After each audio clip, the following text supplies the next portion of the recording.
Butterfly Effect ဆိုတဲ့စကားကိုလူတိုင်းကြားဖို့ကြမယ်ထင်ပါတယ်ကျွန်တော်ဒီဗီဒီယိုမှာတော့ Butterfly နဲ့ပတ်သက်တဲ့အချက်၅ချက်ကိုပြပြပေးသွားမှာဖြစ်ပါတယ်နံပါတ်1 Butterfly Effect ဆိုတာဘာလဲ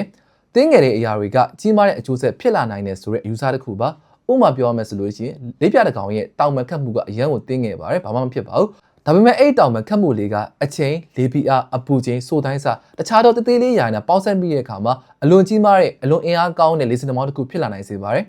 နံပါတ်2ဒီ user ကစိတ်ကူးရင်တသက်မဟုတ်ပါဘူးတကယ်သိပ္ပံဆိုင်ရာတွေ့ရှိမှုပါ1960ခုနှစ်မှာအဝက်လိုရက်ဆိုတဲ့သိပ္ပံပညာရှင်ကမိုးလေဝသဆိုင်ရာတွက်ချက်ရေးနဲ့နောက်ကနံပါတ်တသေးလေးတွေပြောင်းလဲလိုက်တာနဲ့ကြီးမားတဲ့ပြောင်းလဲမှုလေးတို့ပြောင်းလဲမှုရှိတာကိုတွေ့ရှိခဲ့ရပါတယ်ဒါကိုဆွဲပြုတ်ပြီးတော့ butterfly effect ဆိုပြီးတော့ခေါ်ကြပါတယ်ဗျ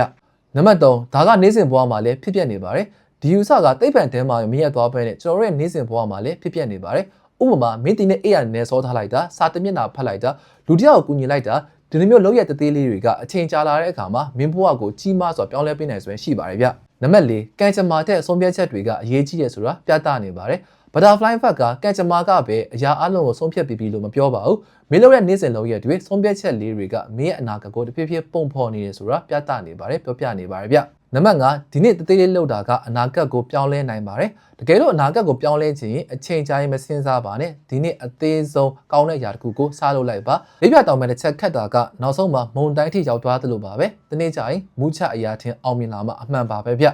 ဟုတ်ကဲ့ပါအားလုံးကိုကျေးဇူးတင်ပါတယ်ကျွန်တော်ရဲ့ TikTok နဲ့ YouTube Channel လေးကိုလည်း follow လုပ်ပေးဖို့ပဲတောင်းဆိုချင်ပါတယ်ဗျအားလုံးကိုကျေးဇူးတင်ပါတယ်